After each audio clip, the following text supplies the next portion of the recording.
1973년부터 사람의 뇌와 컴퓨터를 연결하는 기술에 대한 논의가 시작되었습니다. Brain Computer Interface, BCI라고 하는 기술입니다. 50년쯤 지났습니다. 현재 인류 역사에서 상상도 못할 지식 폭발 시대가 열리고 있습니다. 요즘 이 BCI 시장, 뇌와 컴퓨터를 연결하는 이 시장을 개척, 선점하려고 하는 기술 개발 경쟁이 치열하게 벌어지고 있습니다. 여기에 로봇, 인공지능, 우주산업, 유전자 공학 등등 산업 구조에 혁명적인 변화가 일어나고 있습니다. 지식 폭발의 가속화에 따라 심지어 영생 비즈니스에 대한 논의도 활발하게 진행되고 있습니다. 유명한 잡지죠, 뉴욕타임즈. 2045년 이 싱귤래리티라고 하는 특이점이 되면 인공지능이나 로봇이 사람을 뛰어넘어서 사람의 마음의 생각을 해킹해서 집어넣어서 영생을 할 수 있다고까지 주장합니다. 약 2600년 전에 다니엘 선지자는 지식이 빠르게 더해지는 폭발하는 이런 때가 올 것을 이미 예언했어요. 다니엘아, 마지막 때까지 이 말을 간수하고 이거를 봉함하라.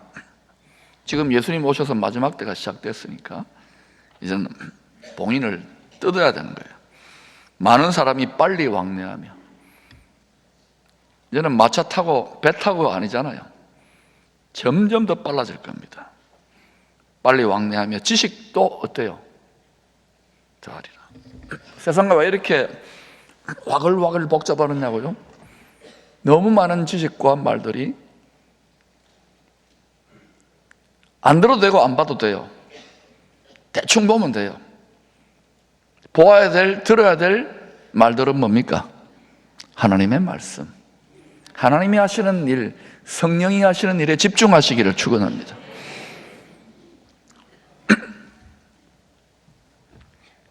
장차 우리 자녀들이 장성하여 한 10년, 20년, 한 30년 이들이 직면하게 될 시대는 어떤 세상이 될 것 같습니까? 과학으로 영생을 비즈니스화하겠다는 것을 논하는 시대입니다. 하나님은 한 번 죽는 것은 사람에게 정해진 것이요라고 하는데 거침없이 지식인들이 이런 이야기를 해요. 우리 자녀들이 어떤 세상이 되어서 거기서 먹고 살아야 되겠습니까? 그리고 하나님 말씀을, 썩지 않는 하나님 말씀을 먹고 살아야 될 것 같아요. 왜 어른 세대들이, 부모 세대들이 우리의 성장하는 자녀 세대들을 위해 기도해야 되는지 깊이 한번 성경을 읽어보시기를 축복합니다. 성경대로 정한 때가 되면 하나님이 때를 정합니다. 불법의 아들 짐승 즉 그리스도가 잠시, 뭐라고요? 따라합시다. 잠시 온 세상을 다스리게 될 것입니다. 그거는 따라 안 해도 돼요. 그러나 성경대로 해산의 진통 후에 아기가 태어나서 산도를 빠져나가시듯이 엄마가 비명을 지르는 것처럼 그런 진통 후에 반드시, 이건 따라합시다. 반드시 다시 오실 그리스도, 그건 안 해도 돼요. 반드시 카트 다시 오실 그리스도께서 온 세상의 왕으로 다스리게 될 것입니다. 이것이 성경을 통한 우리의 흔들리지 않는 복된 소망이 되어야 됩니다. 율법의 말씀을 지켜 영생에 이르기를 힘써온 니고데모가 밤중에 몰래 예수님을 찾아와 묻습니다. 자기 의로, 자기 경건과 노력으로 영생에 천국에 이르려고 애를 썼습니다. 근데 절망한 거예요. 종교는 이겁니다. 인간의 자기 공로와 의로움으로 이룰 수 없습니다. 여러분 노력해서 하나님 말씀 순종할 수 있습니까? 못합니다. 순종하지 말라는 말입니까? 아닙니다. 우리의 노력과 생각과 모든 열심을 못 박을 때, 그것을 깨뜨려질 때, 고운 가루가 될 때 부활의 영, 예수의 영의 권능으로 감당할 수 있는 거예요. 니고데모는 얼마나 열심히 하나님 말씀에 순종하려고 애를 썼는데도 절망했습니다. 영생에 대해, 천국에 대해 물어보러 온 거예요. 주님은 물과 성령으로 거듭나야 영생을 얻게 될 것이라고 알려줍니다. 유대인의 종교 지도자였습니다. 또 묻습니다.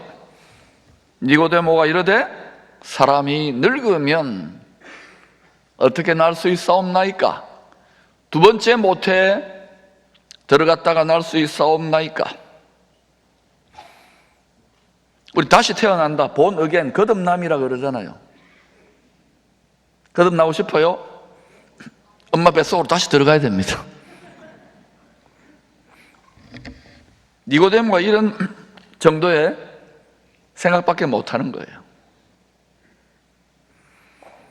주님이 뿌린 복음의 씨를 마음밭에 심으면, 우리 마음밭에 심었지요? 새한테 뺏기면 안 돼요. 미혹한 악한 영들, 세상 생각들에 뺏기면 안 된다고요. 잘 지켜야 돼요.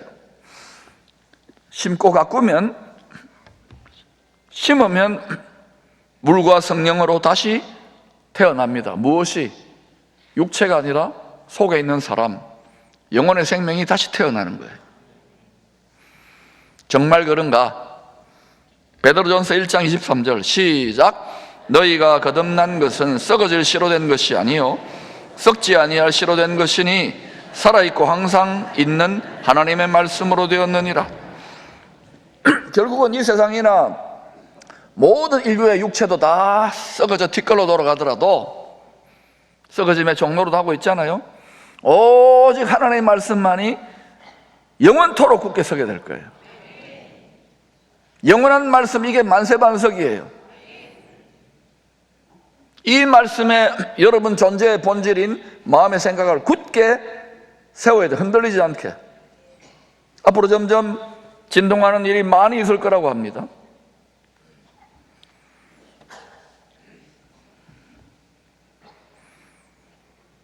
약해지면 안 돼요.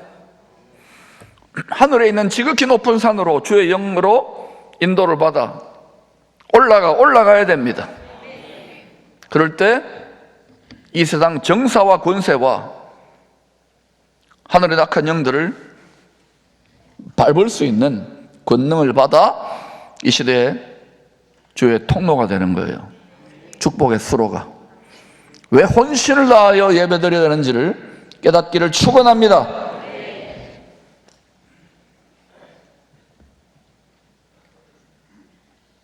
천국 복음의 씨를 마음밭에 심어 영혼이 다시 태어난 성도라도 죽습니다. 아플 수 있고 노쇠해서. 죽으면 육체는 썩어 뒷걸로 돌아갑니다. 왜? 아담이 거짓의 아비, 뱀, 마귀의 미혹하는 말을 받아 먹었기 때문에, 마음밭에 심었기 때문에. 여기에 하나님의 모략이 있는 거예요. 죄를 가지고 들어온 세상 임금의 머리를 밟기 위한, 예수 그리스도가 오실 때까지 밟고 십자가에 모략이 있는 거예요. 십자가로 이기는 거예요. 우리도 십자가로 이기는 거예요. 십자가 없다, 유사기독교예요. 어린아이예요, 영적으로.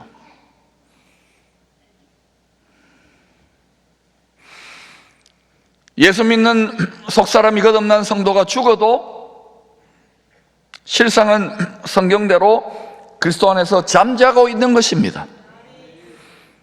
성경이 그렇다고 하면 아멘 해야 됩니다.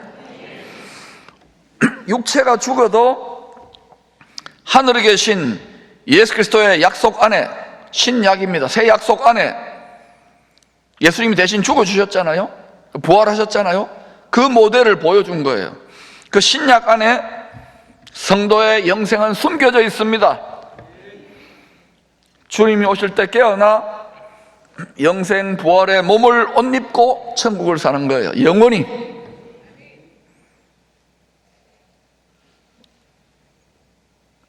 그래서 예수 믿어야 되고, 예수의 복음을 끝까지 모든 민족 땅 끝까지 예수의 복음이 전파되어야 끝이 나는 거예요.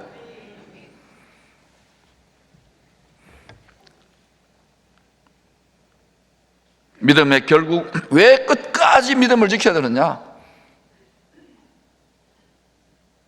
교회 안에도 들어와 보면 만물보다 부패한 사람들의 마음을 주님을 닮은 마음으로 갈아엎는 자리인데, 더 매치 이유가 없을 수 없어요. 아메리카노, 더 더치커피. 당연한 거예요. 여러분이 전생에 어디를 가보세요, 천국이 있는지. 교돌뱅이들이 너무 많아요. 자기 생각과 정욕을 십자가에 못 박지 않고, 여기 가면 달콤한 거 있나, 저기 가면 달콤한 거 있나, 없습니다. 죄 많은 이 세상은 내 집 아니에요. 여기는 천국 가기 위한, 세상을 이기기 위한, 자기를 이기기 위한 훈련하는 곳이에요. 우리 욕심과 욕망과 탐심과 죄성을 이기는 곳이에요.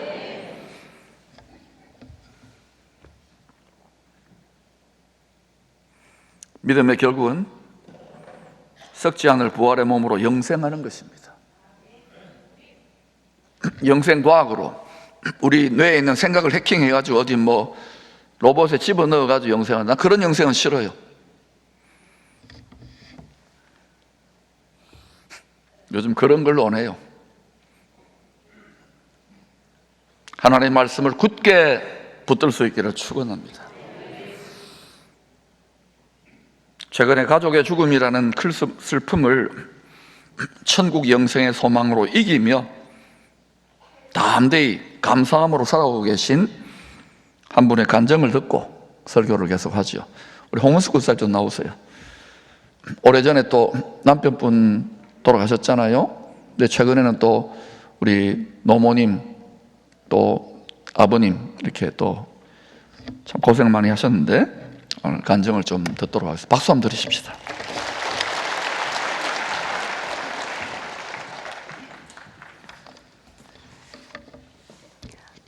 저는 오늘 한 달이 됩니다. 아버지 어머니 두 분을 한 날 하늘나라에 보내드리게 된 사공동체 홍은숙 권사입니다. 장례를 치르는 동안 정말 천국이 있고 우리에게 천국 소망이 있다는 것이 얼마나 큰 복이며 감동이었는지 모릅니다. 아버지 홍영순 장로님은 올해 97세, 어머니 김기령 권사님은 96세이셨습니다. 아버지께서 먼저 복음을 받으셨는데 젊은 시절부터 교육, 전도, 기도에 열심히 있으셔서 우리 교회 예배가 끝나면 또 시골 교회까지 걸어가셔서 설교를 하기도 하시고 그러셨습니다. 원로 장로님이 되신 후에도 365일 쉬는 날 없이 그 은퇴하신 분들을 함께 기도회를 인도하시고 매일 교회로 출근하셨습니다. 또 외출할 수 없을 만큼 연로하셨을 때도 집에서 종일 성경 필사를 하시고 또 가정예배 설교를 준비하시고 찬송가를 찾으시고 마치 입시생처럼 책상에는 항상 스탠드를 켜고 성경 읽는 재미에 시간 가는 줄 모르고 계실 때가 많았습니다. 평소에 두 분이 힘들어 하시거나 정신이 희미해져 가면 제가 손을 잡고 아버지 엄마는 하늘나라에 가시면 하나님께서 많은 상을 주실 겁니다. 받으실 상급이 크실 거예요. 이렇게 얘기 드리고 했습니다. 비록 이제 연세가 많아지셔서 더 이상 아무것도 할 수 없게 된 모습이 되었을 때 정말 마음이 아팠지만 아버지 어머니는 이 땅에서의 사명을 잘 감당하시고 하늘나라로 불림을 받으셨다고 확신합니다. 돌아가실 때까지 집에서 모시겠다고 두 분께 약속을 했지만 통증이 심해지면서 결국 요양병원에 모시게 되었습니다. 그런데 딱 일주일이 된 날 10월 25일 아침에 제가 일어나면서 디모데후서 4장 7, 8절 말씀이 떠올랐습니다. 나는 선한 싸움을 싸우고 하는 그 나는이란 단어 대신 아버지는 선한 싸움을 싸우고 아버지의 달려갈 길을 마치고 믿음을 지켰으니 이제 후로는 아버지를 위하여 멸관이 예비되었으므로 주 곧 의로우신 재판장이 그날에 아버지에게 주실 것이며 아버지께만 아니라 주의 나타나심을 사모하는 모든 자에게도니라. 이 말씀이 저에게 들면서 평소에는 이 말씀이 사도 바울이니까 할 수 있는 말씀이라는 생각을 늘 갖고 있었는데 이날 아침에 하나님께서 아버지의 일생을 다 그 일생에 달려오신 것을 아시고 이 말씀을 주셨다고 생각하니까 너무 감사하고 평안한 마음으로 이제 옷을 갈아입고 또 병원에 면회 갈 준비를 하는데 병원에서 임종하실 것 같다 이렇게 연락이 왔습니다. 그날이 10월 25일 아침 9시 40분이었습니다. 아버지 소천하셨다고 이제 공동체 목사님께 연락을 드리고 이제 오후 6시 위로 예배가 잡혀서 교회에서 공지가 나갔습니다. 그래서 그 사이에 이제 병원에 계신 엄마를 한 번 더 뵙기 위해서 다시 이제 병원으로 갔더니 엄마는 힘들게 호흡을 하고 계셨고 또 저는 엄마 너무 힘들어하지 말고 예수님 꼭 붙잡고 계시다가 우리 하늘나라 가서 그때 같이 만나요. 아버지는 편안하게 집에서 주무시던 것처럼 그렇게 하늘나라 가셨어요. 이렇게 말씀을 드리고 손을 잡고 얘기도 드리고 이제 비록 엄마는 힘이 들어서 말씀은 못 하셨지만 찬송도 들려드리면서 1시간쯤 있다가 이제 위로 예배 6시 참여해야 되니까 또 이제 엄마 다녀올게요 하고 인사를 하는데 이미 의식이 없는 듯 했습니다. 속으로 감사 기도를 드렸습니다. 엄마가 이제는 고통이 없겠구나. 아버지처럼 의식이 없는 채로 또 며칠 계시다가 이제 하늘나라 가시겠구나 생각하면서 장례식장으로 다시 돌아왔습니다. 불과 15분 정도 지났을까요? 김기련 어머니 임종하실 것 같아요. 또 연락이 와서 다시 또 병원으로 달려갔습니다. 사망 시간이 6시 8분이었습니다. 다시 이제 어머니 모시고 또 장례식장으로 돌아오는 길에 집에 준비되어 있던 영정사진을 가지고 이제 왔더니 이미 그 이제 빈소에 있었던 아버지 영정사진 아래에 고 원로장로 홍용순, 권사 김기련 이렇게 위패가 2개가 놓여져 있고 이제 아버지 영정사진이 있었습니다. 근데 잠시 후에 이제 그 보신 분들이 보셨던 것처럼 두 분이 다정하게 팔짱을 끼고 환하게 웃고 계시는 그 모습의 사진으로 영정사진이 교체가 되어서 빈소에 걸리게 되었습니다. 그래서 위로예배 참여하셨던 분들은 이제 광고 시간에 엄마 권사님도 방금 소천하셨다 이렇게 소식을 들으셨겠지만 다른 분들은 모두 병원에 와 보면서 왜 두 분의 사진이 같이 이렇게 화면에 나오는지 또 영정사진이 그렇게 된지 이거에 요즘의 트렌드인가 이렇게 생각을 하시고 어떤 분들은 사고였나 보다 이렇게 생각하셨다고 합니다. 모두가 놀라고 이 기적 같은 일에 감동을 했고 믿지 않는 분들도 정말 하나님 계시는가 보다 믿어야 되겠다 이렇게 말씀하시는 분도 계셨고 누구라도 들으면 세상에 이런 일이 나가야 된다 막 이렇게 말씀을 하셨습니다. 근데 하나님은 정말 너무 세밀하시고 우리 기도를 정말 신실하게 들으시는 분이라는 생각을 너무 많이 했습니다.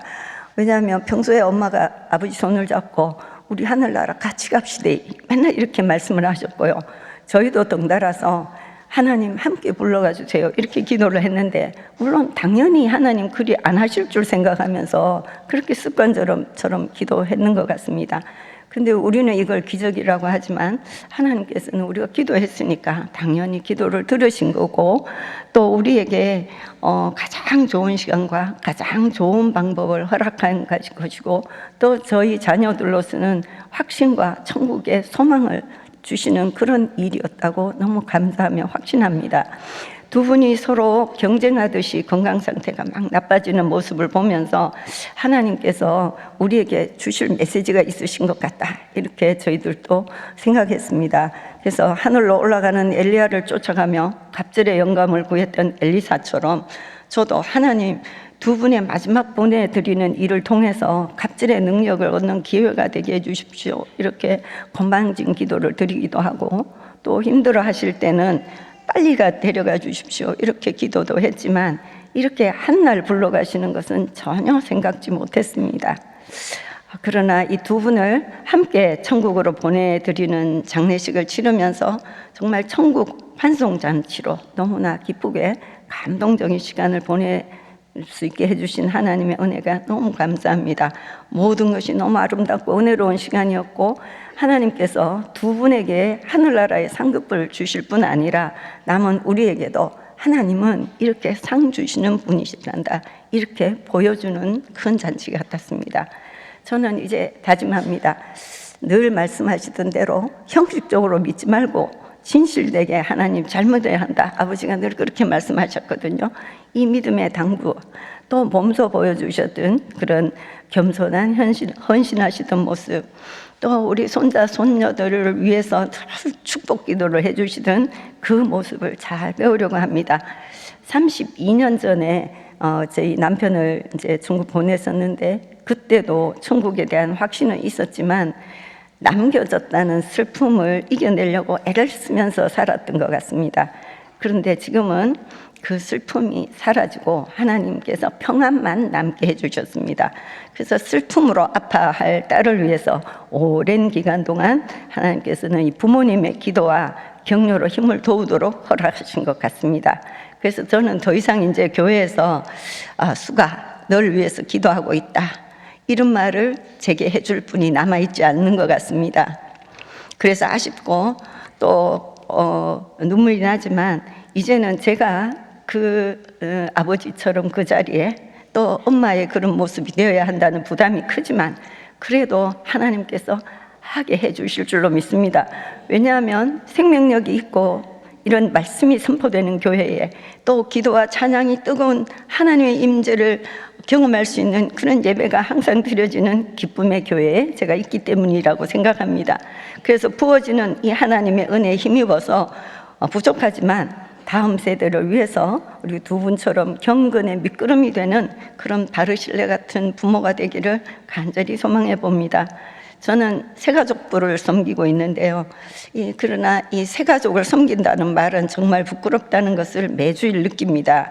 새가족들이 주일 설교 말씀에 정말 은혜 받았다 이러시면서 또 하나님 살아계심을 찬양하고 하나님을 막 자랑하려고 막 하는 그 모습들을 보면서 나중된 자로서 먼저 될 자도 있고 먼저 된 자로서 나중될 자도 있다 하신 그 하나님 말씀을 기억합니다. 왜냐하면 이분들을 볼 때 벌써 이분들이 바로 생활 선교사네, 이런 생각을 많이 이렇게 들게 되거든요. 그래서 천국 잔치에 초대받은 성도로 먼저 천국 가신 두 분의 천국 환송을 통해서 천국에서 주님과 함께 우리를 기다리실 것을 믿으며 날마다 천국 소망을 가지고 하늘나라 가는 그 순간까지 왕같은 제사장 하나님의 자녀로 부끄럽지 않도록 하늘나라에서 받을 큰 상급을 기대하면서 최상품의 열매 맺는 그런 이기는 자의 삶을 살기를 간절히 기도합니다. 감사합니다.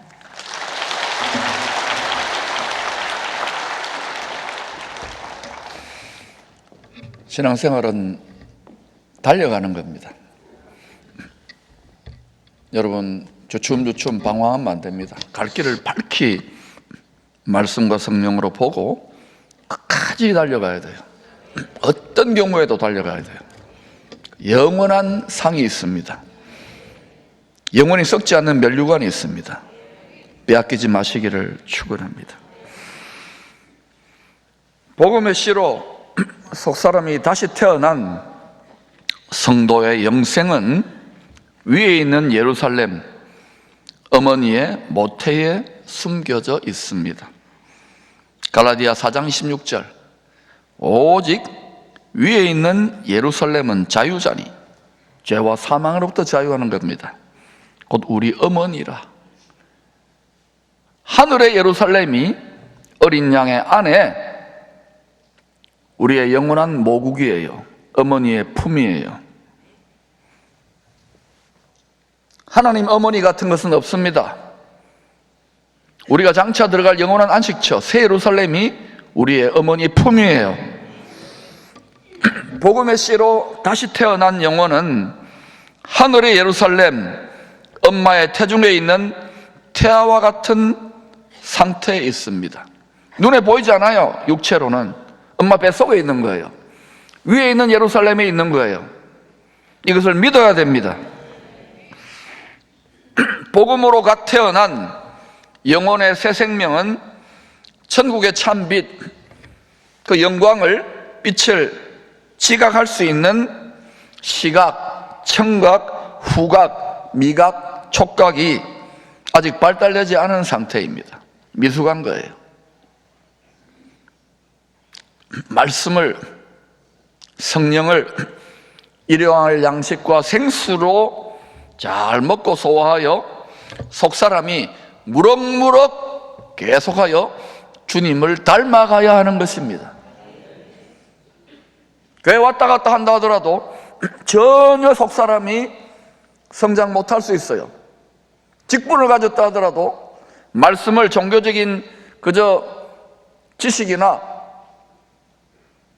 성령을 논하지만 성령을 생수로, 생명수로 들이키지 못하는 사람은 혼으로, 육으로 살아가는 그런 어린아이 같은 성도가 될 수 있는 거예요. 말씀이 영혼의 양식이 되고 성령이 속사람의 생수가 되면은 이걸 잘 먹고 소화해서 계속 자라가면 말씀이 답니다. 생수가 답니다. 해갈이 됩니다. 하늘의 능력과 기쁨이 솟구치게 되어 있어요. 이게 안 된다? 죄송하지만 아직까지 육신에 속한 어린아이 같은 성도예요.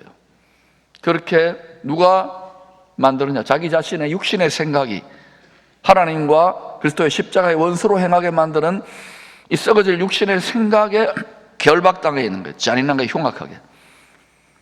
이것을 반드시 갈아엎어야, 이 결박을 끌어내야 성령의 칼로 그때 여러분 영혼에, 여러분 인생에 생명수에 참 솟구쳐 흐르는, 누구도 부인할 수 없는 그 능력이 솟구쳐 나와요. 그때 이런 찬양을 하게 됩니다. 예수의 사랑, 예수의 사랑 바다 물결같이 내게 임하네. 여러분이 복음을 외치고 성경을 외치지만 생명수가 메말라 버린 분들이 있다면 오늘 묵은 마음밭을 기경하시고 오늘 반드시 이 문을 여는 묵은 밭을 기경하는 시작점이 될 수 있기를 축원합니다. 그렇지 않으면 사람 말 듣고 사람 구경하러 오는 거예요. 종교예요, 종교. 자기 의로는 영생 천국 부활이 안 된다는 것을 깨닫고 빨리 자기 자신에 대해서 절망하는 게 좋습니다. 니고데모처럼. 우리가 썩지 아니할 복음의 씨를 마음밭에 심었어도 여전히 육신을 따라 생각하는 경향이 강합니다. 육체로 하는 거예요, 자기 자신을. 고린도전서 3장에서 바울은 육신의 생각을 고집하는 영적 어린아이들, 고린도 교회 안에 있는 영적 어린아이들의 부정적 특징을 알려줍니다. 영적 어린아이, 육의 생각이 살아있기 때문에 서로 내 파당으로 치열하게 싸우는 거예요. 네가 잘났다, 내가 잘났다. 은사도 나타나고 하는데 속사람이 전혀 주님과 함께 십자가에 못 박히지 않았기 때문에 육신의 생각이 살아있는 가운데 있으니까 하나 되기를 원합니까? 주의 영으로 못 박으세요. 다 주의 말씀의 반석 앞에 부딪혀 고운 가루가 될 때 주님과 한 떡덩이, 한 몸이 되는 거예요. 그게 되지 못한다? 계속해서 열방은커녕 자기 자신의 생각의 감옥에 갇히게 되는 거예요. 예수 믿는 게 점점 어려워질 것입니다. 그러므로 여러분이 어디에 묶여 있는지, 어디에 행하다가 떨어져 있는지를 알고 회개하여 분발하며 더 높은 산으로 낙심하지 말고 성령의 권능을 덧입어 올라가시기를 축원합니다. 영적 지각이 발달되지 못한 어린아이 성도들은 밥의 말씀을 소화할 수가 없습니다. 그래서 바울이 부정적인 의미에서 어린아이 같은 성도들, 딱딱한 말씀, 신령한 성도, 장성한 성도들, 주님을 닮아가는 자아가 부정된 성도들이 먹는 신령한 밥의 말씀을 먹을 수 없고 소화할 수 없기 때문에 저들이 어쩔 수 없이 저제 말씀을 먹인다고. 성령의 은사가 제 아무리 나타나고 온갖 치유와 신유와 능력과 권능과 여러분의 어마어마한 봉사와 직분을 감당하더라도 여러분의 마음과 생각에 욕심이 못 박히지 않으면 바울의 눈에, 주님의 눈에 어린아이 같은 성도예요. 지식이 아니거든요.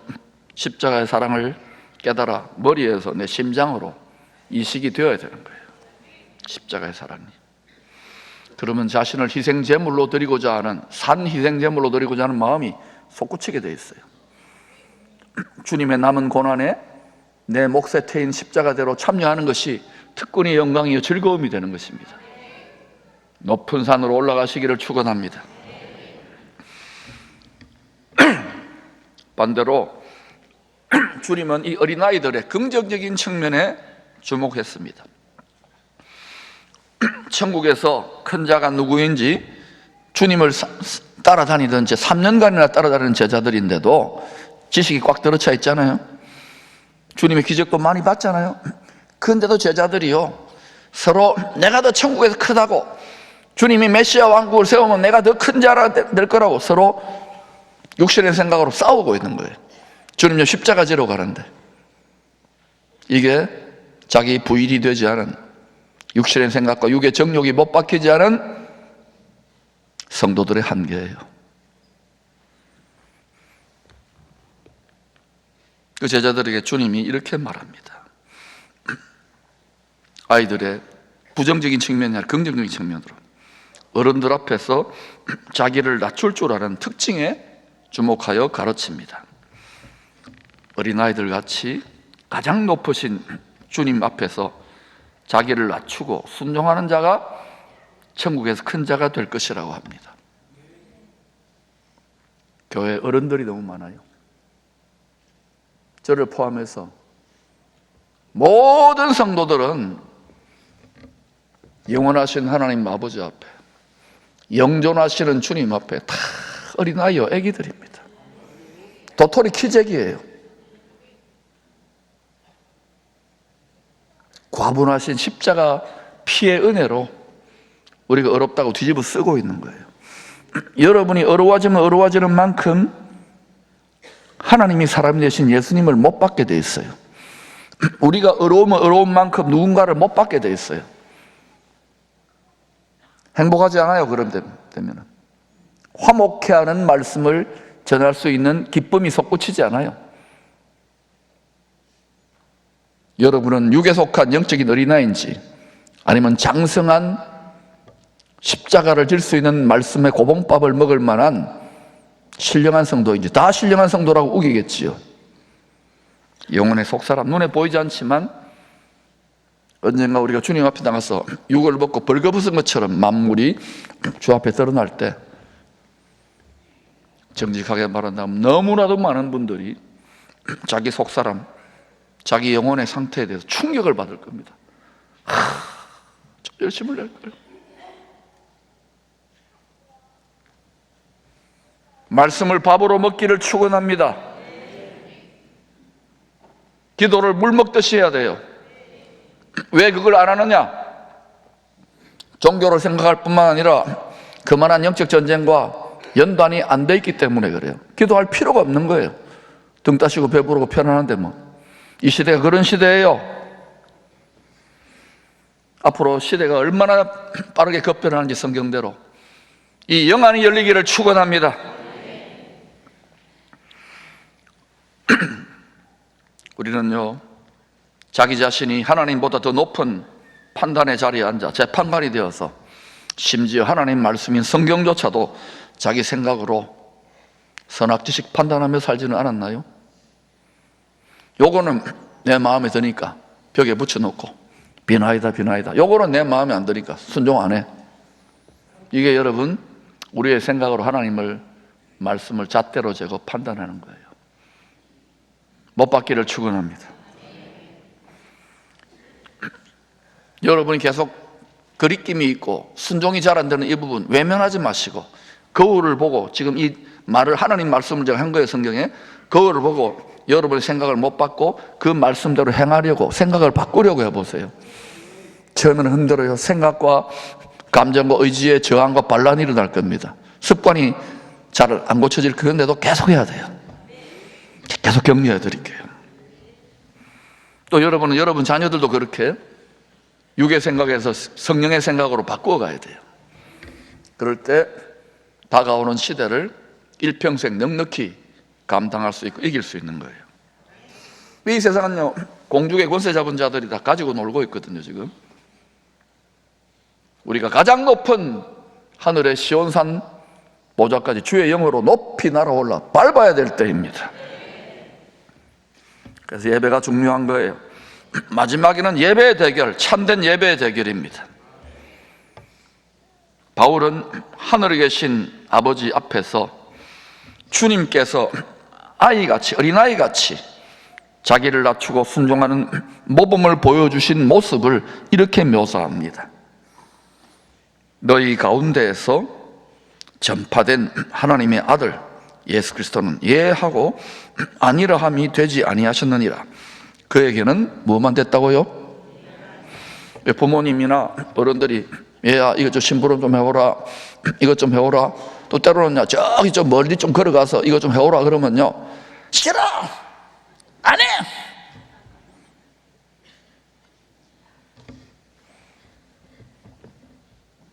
근데요, 얘만 하는 아이가 있었어요. 예수님입니다. 따라합시다. 예. 성경이 하라 하면 예, 하지 말라 하면 예. 아니요, 없어요. 따라합시다. 예.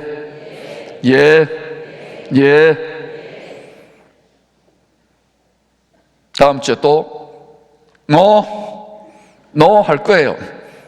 나가면 또 아니요 할 거예요. 그래도 자꾸 말을 바꾸세요. 말을 바꾸면 생각이 바뀌고, 생각이 바뀌면 삶이 바뀌고, 삶이 바뀌면 이 땅의 운명뿐만 아니라 영원한 운명이 바뀝니다. 따라서 예스, 할렐루야.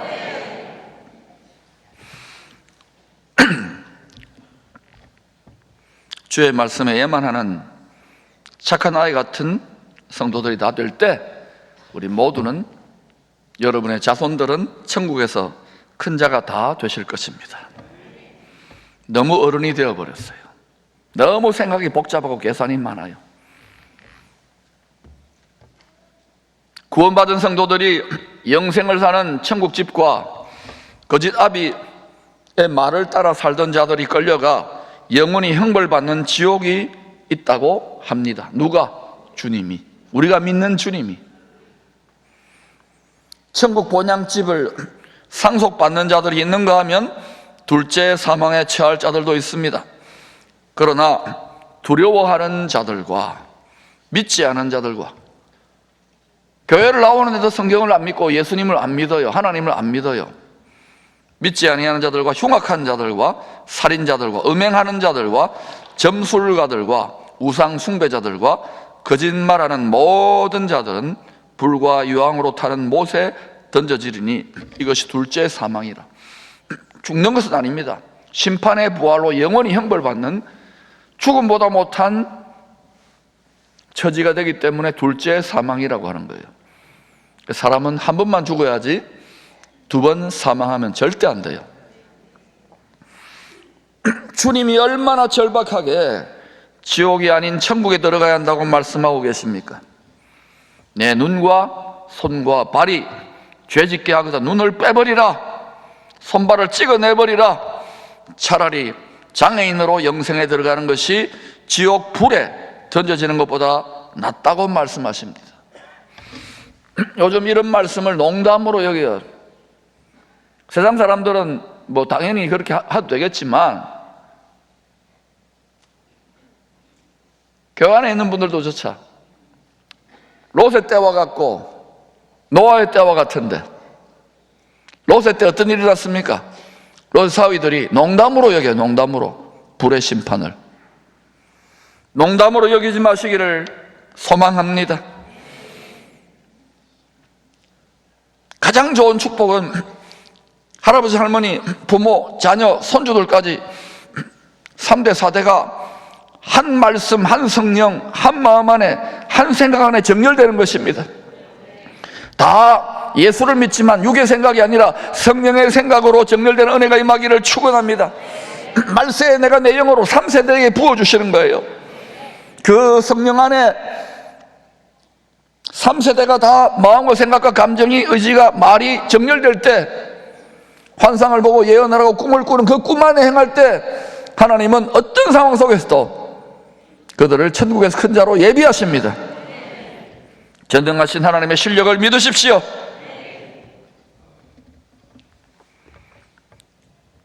또 실족하게 하는 자에게는 화가 있을 것이라고 경고합니다. 천국까지요, 그런 것은 없다. 죄 지어도 괜찮다. 적당하게 세상과 짝하며 살아도 된다. 불순종해도 된다. 이런 생각과 이런 말을 하는 자들이 천국 가는 길에서 실족하게 하는 자들입니다. 우리가 길을 걸어갈 때에 발 뒤꿈치를 사용해서 걷잖아요. 그럼 어때요? 그 발 뒤꿈치를 물어뜯어요. 독사가. 창세기 3장에 나오죠. 육체의 성향, 육신의 생각, 육신의 정욕, 이걸 아케브라 그래, 히브리어로. 육을 따라 생각하고 육을 따라 정욕을 품으면 하나님 말씀 자기는 행하는 것 같지만 하나님의 원수가 된다는 거예요. 금송아지를 겸하여 숭배하게 되는 거예요. 그걸 반드시 금송아지를 숭배하는 우리의 부패한 정욕적 종교성을 못 받고 자기 십자가를 지고 기쁨으로, 감사함으로 천국길을 걸어갈 수 있기를 축원합니다. 우리 믿음의 모든 위대한 선진들, 달려갈 길을 다 마친 면류관을 취한 자들이 다 그렇게 걸어갔어요. 기쁨으로, 감사로 걸어갈 수 있기를 축원합니다. 천국은 항상 기쁜 곳입니다. 천국은 범사에 감사한 곳입니다. 천국은 쉬지 않고 예배하고 경배하고 기도하는 곳입니다. 항상 기뻐하시기를 축원합니다. 이 땅에서 항상 범사에 감사하세요. 천국을 사는 거예요. 쉬지 않고 기도하세요. 쉬지 않고 말씀 묵상하세요. 종교적인 고문이 아닙니다. 어린 나이의 생각과 말을 버리세요. 성도들을 돕는 천사들이 하늘에 계신 아버지 얼굴을 항상 대면한다고 합니다. 사람에게는 양면성이 있습니다.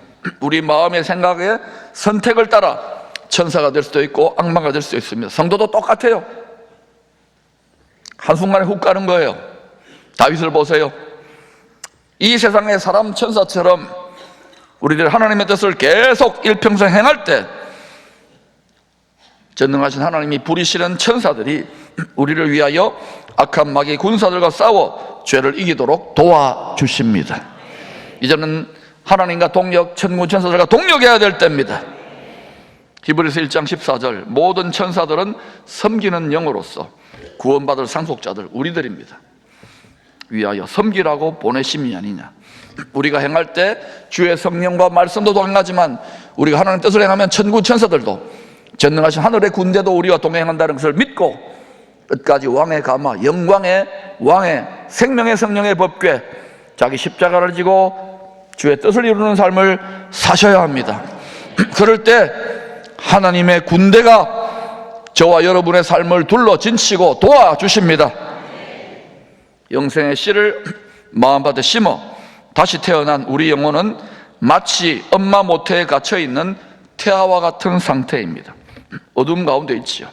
그러나 때가 차면 개인의 종말, 세상의 종말이라는 해산의 진통을 통과한 후에 엄마의 모태밖에 있는 사망의 어둠이 없는 빛의 나라에서 영생을 취하게 될 것입니다.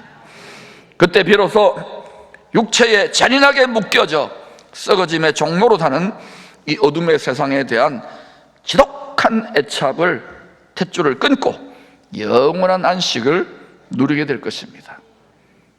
바로 이 탯줄을 지금 끊으십시다. 큰 풍파 일어나는 것 세상줄 끊음일세 주께서 오라 하시면 내 고향 하늘 본향집으로 나아가야 됩니다. 지금 평안하고 안전할 때에 이 탁월한 마귀를 이기는 삶의 방식, 부활의 영의 권능을 옷 입고 날마다 승리하는 삶의 방식을 우리뿐만 아니라 자손들에게 전수하여 가르칠 수 있기를 축원합니다. 죄 어둠에 얽매이게 하는 육신의 생각을 이기고 지혜와 계시의 성령으로 어두워진 우리 마음눈을 환하게 밝혀 늘 천국을 바라보며 찬송하며 감사하며 기뻐하며 살아갈 수 있기를 축원합니다.